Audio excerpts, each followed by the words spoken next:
오늘 본문은 주인공이 모세입니다.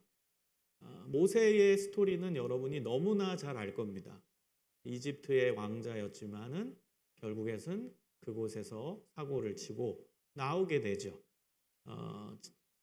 모세는 이집트에서 나올 때부터 자기의 신분과 정체성을 정확히 알고 있었어요. 나는 이스라엘 사람이다라는 자의식을 가지고 있었고 그것 때문에 무서운 사건도 일어났게 된 것입니다. 자기 민족 이스라엘 사람이 이집트 관리한테 맞는 것을 보고 그걸 참지 못해서 사고를 일으킨 거잖아요. 그러니까 모세의 마음속에는 내가 이스라엘 사람이라는 정체성을 가지고 있었다는 거예요. 그리고 이제 미디안으로 도망을 가게 되고 결국 그곳에서 평범하게 40년의 인생을 양을 치면서 살아가게 됩니다. 여러분 4년도 아니고 40년 동안 이집트의 왕가에 있던 사람이 아주 평범한 양을 치는 사람으로 살았다라는 것입니다. 그런데 이 시간이 그냥 흘러가는 낭비의 시간이 아니고 하나님이 모세를 준비시키는 훈련의 시간이었다는 거예요. 자기 성격도 깎는 시간, 그 분노가 많았던 이 모세를 깎는 그 모난 부분을 깎는 인고의 시간이었고요. 그리고 이제 양떼를 섬기고 케어하면서 리더십을 배양받는 시간이었습니다. 여러분 동물 중에 제일 키우기 어려운 동물이 양입니다. 왜냐하면 양은 굉장히 민감한 동물이기 때문에 자칫 잘못하면 심장마비로 죽을 수 있기 때문이에요. 그리고 양은 혼자서 할 수 있는 일이 아무것도 없기 때문에 항상 목자가 옆에서 양을 케어해야 돼요. 아주 세심하게. 옆에서 항상 지켜줘야 돼요. 먹을 것도 제때 가져다 주고 마실 물도 제때 가져다 주고 그리고 저 멀리서 늑대 울음소리가 들리면은 완전 사시나무 떨듯이 떨기 때문에 바로 달려가서 안아주고 옆에 있어줘야 됩니다. 안 그러면 심장이 놀래가지고 자칫 잘못하면 심장마비로 죽을 수 있습니다. 양은 굉장히 키우기 어려운 동물입니다.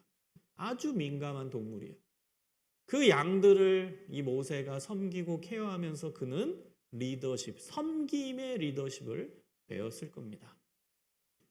그리고선 그곳에서 하나님과 만나며 나는 이스라엘 사람이지, 나는 아브라함과 야곱과 이삭 하나님을 믿는 이스라엘 사람임을 본인은 자각하며 살았다는 것입니다. 그리고 결국에는 하나님의 때가 되어서 하나님을 만나게 됩니다. 그 만남의 과정은 우리가 잘 알 겁니다. 이집트 왕자라는 영화를 봐서도 알고요. 또 모세와 관련된 다큐멘터리를 봐도 알고 있죠. 떨기나무, 그 광야에서 자라는 아카시아 나무과의 나무인데요. 신기한 것은 불에 탔는데 그 가지와 그 나무가 재가 되지 않는다는 거예요. 너무 신기하잖아요. 이게 하나님의 부르심이죠. 신비를 통해서 하나님 앞으로 가게 하는 거죠. 여러분 우리가 일상생활 속에서 신비를 경험할 때가 있습니다. 그리고 하나님께 신비를 우리가 요청할 때가 있어요. 몸이 아플 때 하나님 기적을 맛보게 해주세요. 하나님 이거 필요합니다. 그런데 그게 이루어졌어. 우리의 인간적인 능력으로는 불가항력적인 일이 일어날 때 우리는 그것을 신비를 경험했다라고 이야기합니다. 그리고 성령의 또 은사들 있죠. 성령의 신비적인 은사들을 우리가 경험할 때가 있고 받을 때가 있습니다. 예언의 은사라든지 방언의 은사라든지 신비한 것을 받을 때 우리는 그 신비가 신앙의 목적이 아니고 신앙의 끝이 아니라 결국 그 신비를 통해서 하나님께로 가게 되는 것입니다. 우리가 일상 속에서 신비를 경험하고 하나님의 능력으로 신비를 경험하면 하나님께로 가는 통로라는 거죠. 하나님께 가는 과정이 되는 것이죠. 모세도 마찬가지였어요. 떨기나무에 불이 붙었는데 불이 그 나무를 태우지 못하는 거예요. 그 신비를 보면서 그곳으로 가게 되죠. 그리고 그곳에서 하나님을 만나게 됩니다. 놀라운 광경이죠. 그 장면이 출애굽기 3장부터 쭉 이어져 나갑니다. 여러분 오늘 집에 가서 출애굽기 3장부터 쭉 읽어보십시오. 오늘 본문의 핵심적인 내용은 4장 이 뒷부분에 있기 때문에 제가 그 부분만 오늘 설교하지만 3장부터 쭉 한번 읽어보세요. 하나님께서 모세를 만나시는 장면, 그리고 모세를 통해서 하나님의 뜻을 전달하는 장면, 그 내용들을 여러분이 쭉 정독하시고 하나님께서 우리의 삶을 이끄시는 과정, 사명을 주시는 과정도 같이 적용하면서 생각하는 시간이 되었으면 좋겠습니다. 자, 어쨌든 모세는 하나님을 만났어요. 그리고 하나님이 모세에게 미션을 줍니다. 사명을 줍니다. 그 사명의 내용은 우리가 잘 알듯이 이스라엘 백성을 이집트에서 이끌고 나오라는 거예요. 어마어마한 사명이죠. 이스라엘 민족을 애굽에서 데리고 나와서 온전히 나만 섬길 수 있도록 해라. 이게 하나님의 미션이었어요. 그 애굽 땅, 이집트 땅은 우상 숭배로 가득했고 게다가 그곳에서 이스라엘 백성들은 애굽의 노예로 살고 있기 때문에 그들이 울부짖으면서 그 괴로움을 하나님께 토로하고 있다는 거예요. 그래서 하나님은 그 괴로움의 소리를 다 들으셨기 때문에 이스라엘 백성들, 나의 백성들을 이제 이집트에서 데리고 나오겠다라는 거예요. 근데 그 데리고 나올 때 그 역할을 할 존재가 바로 너 모세라는 거예요. 여러분, 어마어마한 사명이죠. 여러분이 모세라고 가정해 봅시다. 이건 어마어마하고 엄청난 사명이죠. 여러분 같으면 어떻게 할래요? 아, 주님 감사합니다. 저를 이렇게 위대한 인물로 택해 주심에 감사합니다. 제가 잘해보겠습니다. 이러겠습니까? 그 어마어마한 장면 안에서 어떤 사람도 그렇게 쉽게 그 일을 하겠다라고 나설 수는 없었을 것 같아요. 아무리 야심이 가득한 사람이라도, 야망이 가득한 사람이라도 그 현존, 하나님과의 현존하는 그 장면에서 제가 하겠습니다, 제가 잘해보겠습니다 말하기는 쉽지 않았을 거예요. 그리고 모세는 사실 미디안으로 도망왔다라는 건 그 자체는 내가 이제 무슨 야망을 품고 야심가가 돼서 이제 내가 뭐 다시 컴백해서 내가 뭐 어떤 거를 뭐 엄청난 걸 하겠다, 그런 생각은 1%도 없었을 거예요. 아니 0.1%도 없었을 거예요. 미디안으로 도망온 이상 그는 그냥 평범한 목자로서 살다가 평범하게 이름도 없이 조용히 세상을 떠나는 아주 평범한 삶을 생각하고 도망온 겁니다. 그런데 하나님께서 나타나셔서 말도 안 되는 미션을 주셨던 것입니다. 그래서 모세는 반응합니다. 아닙니다. 저는 아닙니다. 잘못 택하셨습니다. 저는 그 일을 할 사람이 아닙니다. 그리고 13절에 뭐라고 모세가 말하냐면 13절 한번 보세요. 주여 보낼 만한 자를 보내소서. 여러분, 성경은 문어체잖아요. 기록된 말씀. 구어체가 아니라. 여러분, 구어체로 되살리셔야 돼요. 그냥 문서로 딱 기록되어 있듯이 오 주여 보낼 만한 자를 보내소서, 이런 뉘앙스가 아니라는 거예요. 잘못 보셨다라는 거예요. 하나님 잘못 보셨습니다. 전 아니에요. 어떻게 저를 향해서 뭐 이집트에서 이스라엘 백성을 이끌고 나오라고 하십니까? 잘못 찍으셨습니다. 좀 제대로 보시고 제대로 준비되고 갖춰진 보낼 만한 자를 보내소서. 난 아니니까. 말 같지도 않은 하지도 마십시오. 말 같지도 않은 말 하지 마십시오. 하나님, 저는 아닙니다. 보낼 만한 자를 보내소서. 제대로 준비되고 제대로 갖춰지고 제대로 준비된 자를 보내소서. 나는 아니니까요. 말도 안 되는 말씀 이제 거두소서. 이렇게 말하는 거예요, 모세. 아무것도 아니라는. 그때 하나님께서 14절에 보세요. 여호와께서 모세를 향해서 노하여 이르되, 화가 나셨어요, 하나님. 이게 왜 화나셨냐면 그 앞에 구절 한 번 때문에 화가 나신 게 아니에요. 그 위에 4장 전체를 보면 안 된다고 모세가 계속 거부해요. 하나님이 너 이렇게 해야 돼. 내가 능력도 줄게. 내가 너와 함께 있을게. 그냥 너는 가기만 하면 돼. 내가 다 할 거니까. 하나님이 그렇게 위로도 해주시고 힘도 주신다고 하고 능력도 주신다고 하고 다 얘기하는데도 계속 모세는 아니래요. 난 아니니까. 전 아닙니다. 안 됩니다. 그러니까 이제 하나님이 화가 났어. 그래가지고 노하여 14절에 야, 내가 이렇게까지 배려해주고 그냥 넌 가기만 하면 된다라고 하는데도 너는 어떻게 끝까지 안 한다고 하냐 하고 화가 나셨어요. 그리고 붙여준 사람이 형 아론입니다. 아론이 있지 않냐? 아론 데리고 가 그럼.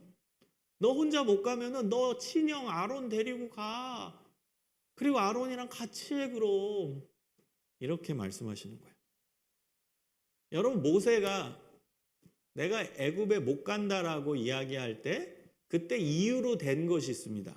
그 이유로 된 것이 말을 잘 못한대요. 말을 잘 못한대요. 나는 말을 잘 못하는 10절을 보세요. 10절에 보면 모세가 여호와께 아뢰되 오 주여 나는 본래 말을 잘하지 못하는 자니이다. 주께서 주의 종에게 명령하신 후에도 역시 그러하니 나는 입이 뻣뻣하고 혀가 둔한 자니이다. 말 못한대요. 여러분 이거는 뭐 모세가 진짜 말을 못했는지 뭐 어땠는지 우리는 알 길이 없죠. 이게 핑계일 수도 있고 그리고 실제로 그의 삶의 자리를 우리가 살펴보면 양과 계속 함께 살았기 때문에 사람과 대면할 일이 별로 없었어요. 40년 동안. 그러니까 당연히 말할 기회도 별로 없고 그다음 뭐 말을 대중들 앞에 연설할 기회는 뭐 한 번도 없었고 그냥 고작 말하는 거는 가족끼리 대화하는 거 그게 전부였던 사람이에요. 그리고 그는 하루의 대부분의 시간을 양과 함께 보냈기 때문에 말을 할 기회도 없죠. 이해가 가요. 나는 말을 잘 못해요. 이게 핑계일 수도 있고 진짜로 양과 함께 했기 때문에 말할 기회조차 없었기 때문에 저는 말의 능력이 없다라고 말하는 것이 사실일 수도 있어요. 근데 이제 하나님 입장에서 봤을 때는 이게 핑계였던 거예요. 핑계예요. 왜? 하나님이 능력도 주시겠다. 뭐도 주시겠다. 그냥 가기만 해라. 얘기했는데 계속 핑계대는 것이었고 그 핑계의 가장 중요했던 내용이 바로 저 말 못해요. 말할 능력 없어요. 이 핑계를 댄 거예요. 우리도 하나님이 뭐라고 할 때 맨날 핑계예요. 하나님 저 직장 바빠요. 이번에 성적 잘 받아야 장학금 받아요. 그래가지고 공부 열심히 해야 돼요. 뭐 해야 돼요. 저 실습 나가요. 그래가지고 바빠요. 뭐해요. 다 우리는 그 핑계가 있잖아요. 그래서 못한대. 여러분 사실 안 바쁜 사람은 어디 있어요 여기서? 여러분 제 스케줄 한번 보실래요? 저는요 지금 제가 뭐 바쁜 건 자랑이 아닙니다. 1년 내내 제 스케줄을 보면요 정말 하루라도 비어있는 날이 없어요. 다 꽉 차 있어요. 제 앞에서 바쁜 거 얘기하지 마세요. 바쁘다 안 바쁜 사람 없습니다. 다 바빠요. 여기서 안 바쁜 사람이 누가 있겠어요? 근데 우리는 다 핑계대요. 이게 바빠요. 뭐 공부하느라 바빠요. 뭐 하느라 바빠요. 그러면요 우리는 하나님께 헌신할 시간이 전혀 없습니다. 저 이거 바쁜 거 끝나면 이제 할게요. 그런 날 안 옵니다. 저 이거 다 되면 이제 할게요. 그런 날 안 옵니다. 저 이제 돈 좀 벌면 이제 주님께 헌신할게요. 그런 날 안 옵니다. 지금밖에 없기 때문에. 여러분 보장되어 있는 시간은 사실 지금밖에 없어요. 하나님께 헌신할 시간, 보장되어 있는 시간 지금밖에 없어요. 나중에 우린 나중에 보장되어 있지 않은 존재입니다. 나중엔 없어요. 그리고 안정이 되면 할게요. 그 안정 안 옵니다. 인생 가운데. 이제 돈이 넉넉할 때 할게요. 안 옵니다. 그런 날. 사람은 주관적이기 때문에 언제나 부족함을 토로하는 한계의 존재, 인간의 본성 안에 있어요. 우리는 갈망의 존재라고 그래요. 그렇기 때문에 돈이 있어도 본인은 그 순간에도 돈이 없다고 느끼는 거예요. 내가 10년 전에는 100만 원만 있어도 나는 좋겠다 얘기하던 학생이 10년 후에 이제 1000만 원 벌면 그러면 이제 나는 만족하네 할까요? 인간은 갈망과 갈증의 존재입니다.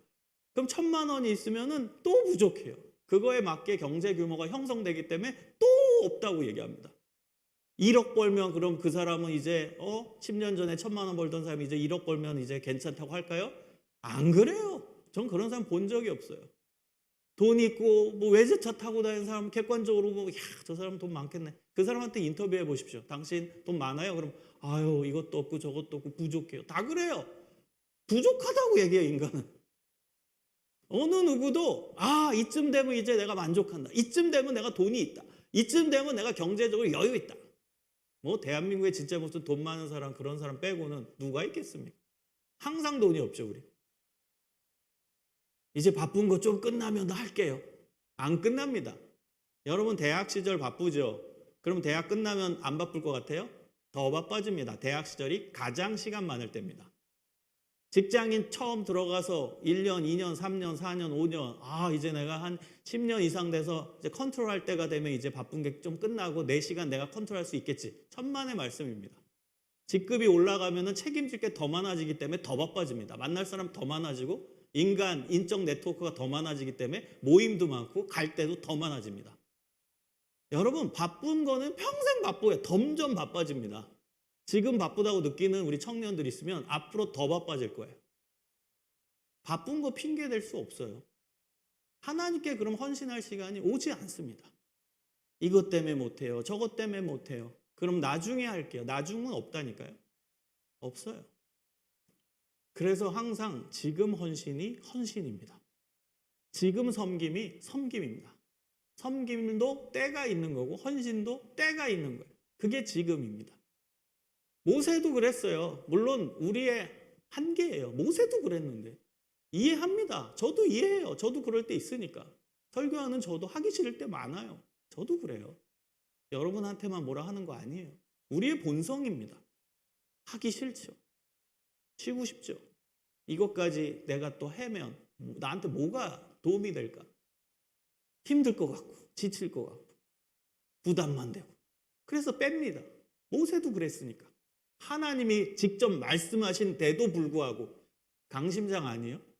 하나님이 직접 다이렉트로 말씀하시는데도 모세는 빼고 있는데 우리가 빼는 건 당연하죠. 하나님이 지금 뭐 직접 말씀하시는 건 아니잖아요. 하나님이 직접 말씀하시는 모세도 그 말을 듣고선 빼고 앉아 있는데 하물며 우리야 빼는 게 당연한 거겠죠. 근데 우리 하나님은요, 결국에는 의도하신 게 뭐예요? 그래서 너 하기 싫어? 그래 하지 마예요? 그래 너 말 못한다고 했지 지금 빼고 있지 안 하고 싶지 그래서 하지 마 이거예요? 그 결과가 중요한 겁니다. 우리 하나님은 끝까지 시키십니다. 이게 중요해요. 모세가 못해요 한다고 그러니 이제 하지 마 안 그러신다는 거예요. 너가 해야 돼. 지금 너가 헌신해야 돼. 너가 지금 선택되어졌어. 해야 돼. 하나님은 결국에는 끝까지 하게 하십니다. 결국 모세가 했잖아요. 모세가 결국에는 이집트에 가서 이스라엘 백성들 이끌고 나왔잖아요. 결과를 알잖아 우리는. 결국 했잖아 출애굽. 모세가 했잖아요. 뺐지만 했잖아요. 하나님은 결국 시키세요. 저 말 못해요. 저 이것도 안 돼요. 저 양만 치던 사람인데 무슨 사람을 케어합니까?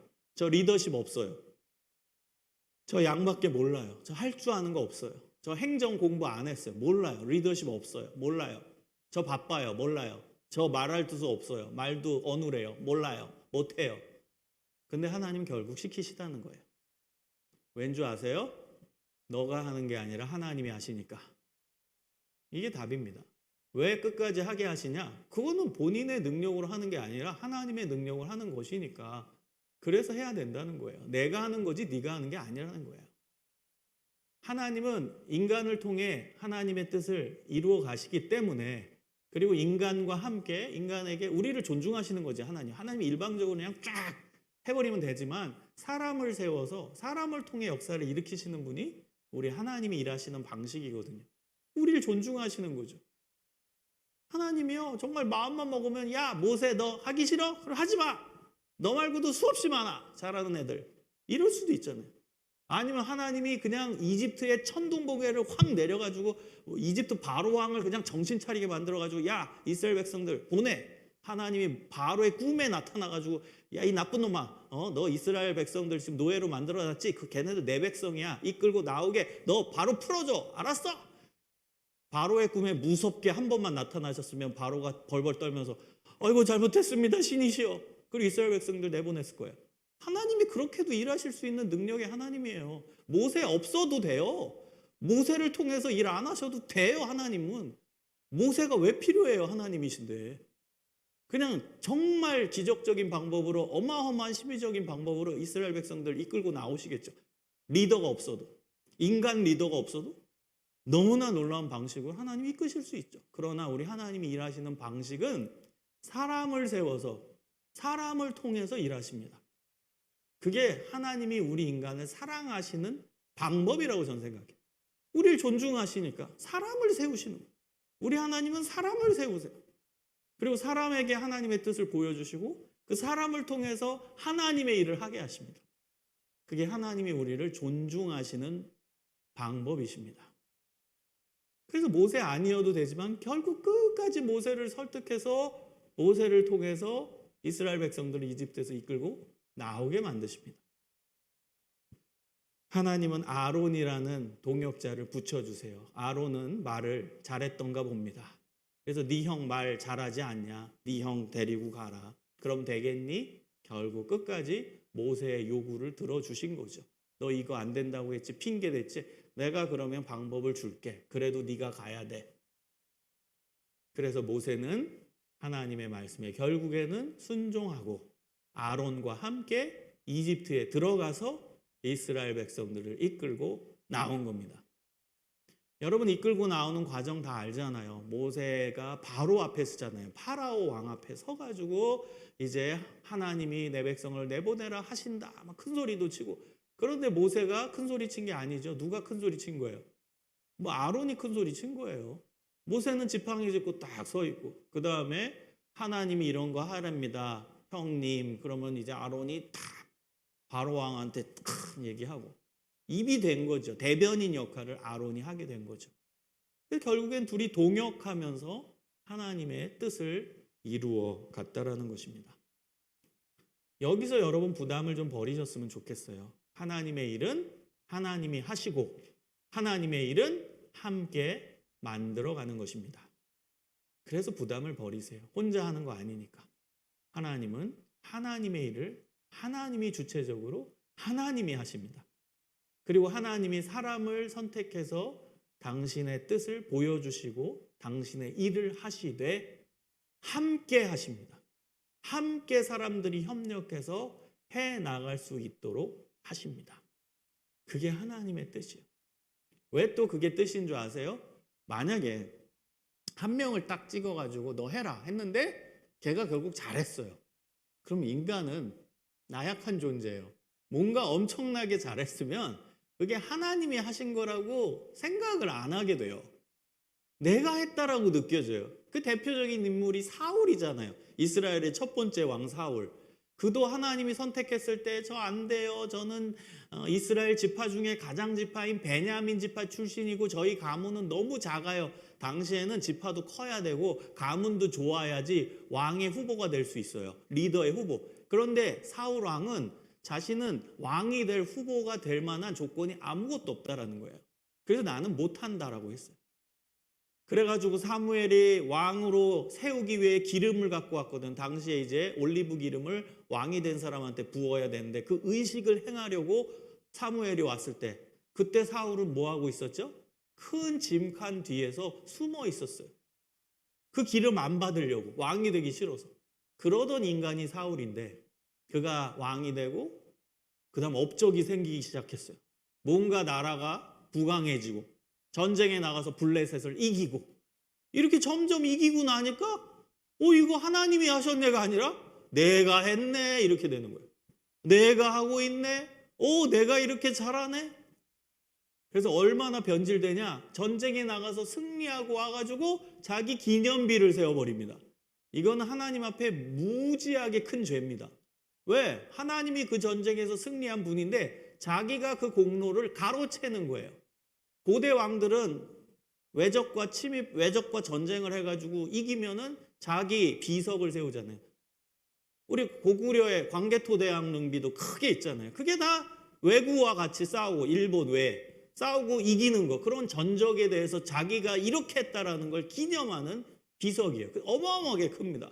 크게 만듭니다. 내가 이만큼 큰 일을 했다라는 걸 드러내는 거예요. 고대 왕들은 다 그러했어요. 자기가 인정받고 자기가 영광받는 거예요. 내가 했다라는 거예요. 근데 사울은 그렇게 하면 안 돼. 왜? 이스라엘의 왕은 사울이 아니라 하나님이시니까. 하나님이 이기신 거고. 그리고 사울은 어떤 인간이에요? 나 왕 안 될 거예요. 못합니다. 전 왕 자격 없어요. 이러던 인간이에요. 근데 그가 변질돼서 잘 되니까 모든 공과 영광이 자기한테 오는 거예요. 내가 했다. 내가 전쟁에서 이겼다. 그래서 자기 기념비를 세우는 거예요. 여러분 이렇게 변질됩니다.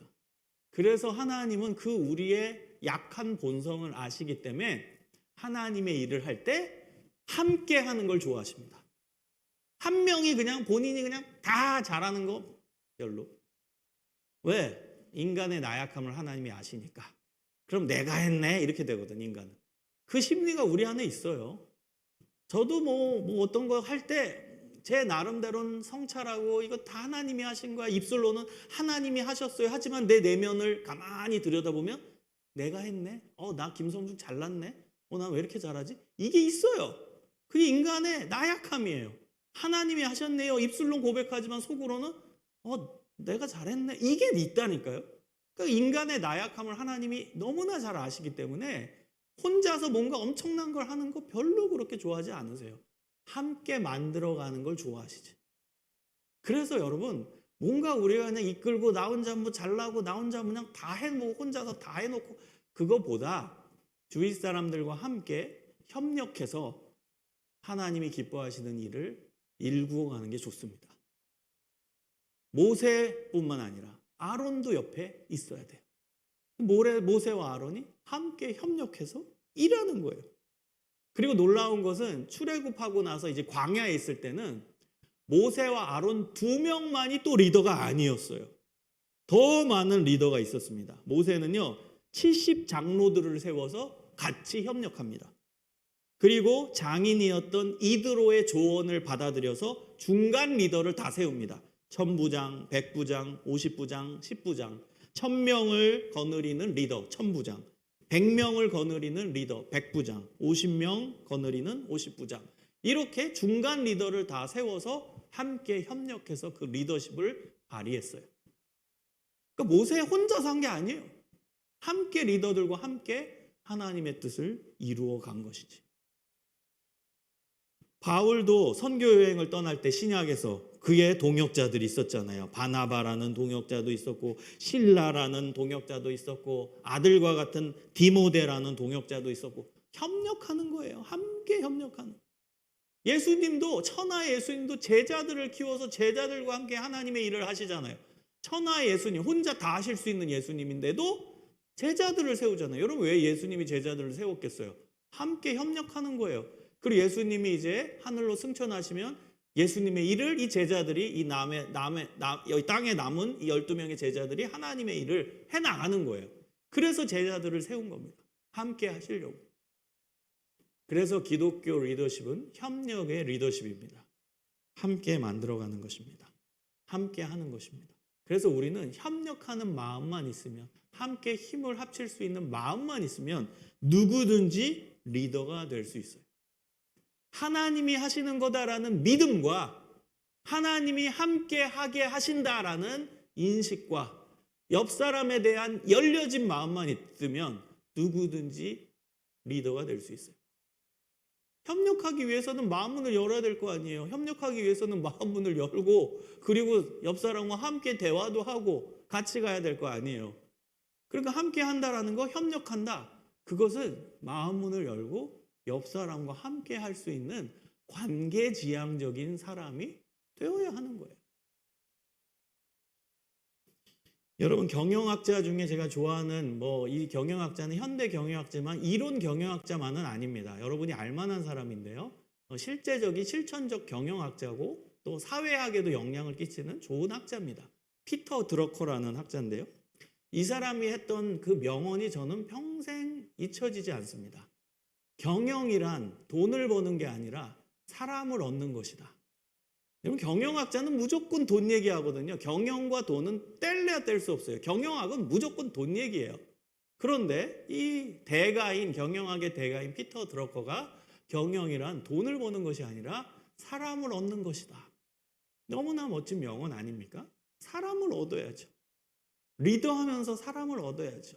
옆 사람과 함께하면서 사람과 함께하면서 그 관계성 속에서 사람을 얻어야죠. 그게 남는 겁니다. 그게 기독교 리더십입니다. 사랑하는 여러분, 오늘 말씀을 기억하면서 우리가 하나님 앞에 바로 섰으면 좋겠어요. 그 바로 선다라는 의미는 하나님의 일은 하나님이 하신다라는 믿음을 갖고 살아가는 거예요. 그건 어떤 무슨 공동체의 일뿐만 아니라 내 개인적인 삶도 마찬가지예요. 내 삶은 내가 이끌고 가는 게 아니라 하나님이 인도하신다. 그 믿음을 가져야 돼요. 내가 열심히 살고 있어요. 회사에서 돈도 벌고 있어요. 그다음 모두 하고 낑낑대며 살고 있어요. 우리 인생 아닙니까? 그런데 결국 그 삶의 과정을 인도하시는 분은 내가 아니라 하나님이세요. 그 믿음을 갖고 살라는 거예요. 그리고 내가 내 삶 속에서 어떤 걸 해나갈 때 내 삶의 자세는 옆 사람과 함께하는 거예요. 협력의 리더가 되는 거예요. 왜? 하나님이 그걸 원하시니까. 공동체 일뿐만 아니라 나의 개인적인 일, 나의 회사 일, 내가 학교에서 하는 일, 모든 일 가운데서 옆 사람과 함께할 수 있는 관계지향적인 리더가 되시길 바랍니다. 그게 하나님이 우리에게 원하시는 모습입니다. 오늘 말씀을 통해 우리 한 사람 한 사람이 주님 앞에 더 한 걸음 한 걸음 나아가길 소망하고, 그리고 하나님께서 우리에게 뭔가를 맡겨주셨을 때 최선을 다해서 하나님 중심으로 나아갈 수 있는 믿음의 사람들이 되시기를 주님의 이름으로 축원합니다. 기도하겠습니다.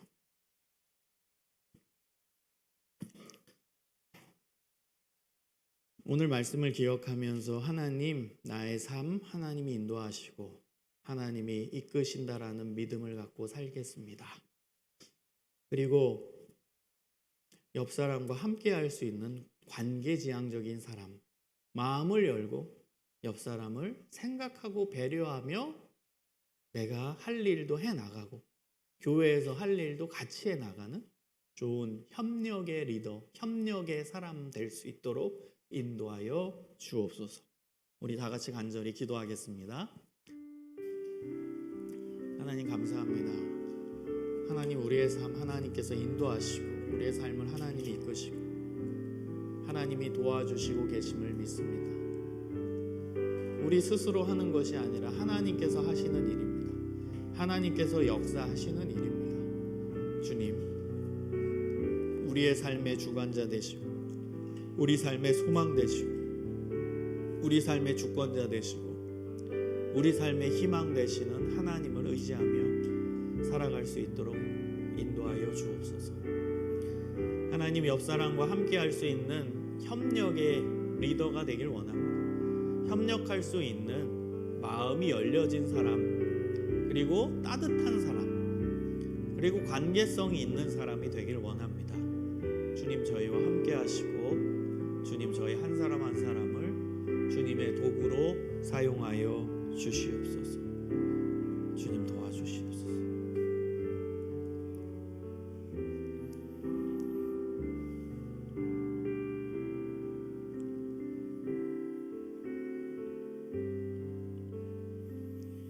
사랑의 하나님, 감사합니다. 하나님의 뜻을 오늘 말씀을 통해 깨닫습니다. 모든 삶의 주관자 되시는 하나님을 의지하며 살아가는 저희들의 믿음이 되게 하시고 옆 사람과 함께 할 수 있는 마음 따뜻한 사람 되게 하여 주시고 마음 문을 열고 다른 사람의 의견에 공감하고 수용할 줄 아는 관계지향적인 리더들 되게 하여 주옵소서. 주님이 맡겨주신 일들을 충성되이 감당할 수 있게 하여 주시고 내가 하는 것이 아니라 하나님께서 하신다라는 믿음을 가지고 신실하게 순종할 줄 아는 하나님의 사람들 되게 하여 주옵소서. 예수님 이름으로 기도합니다.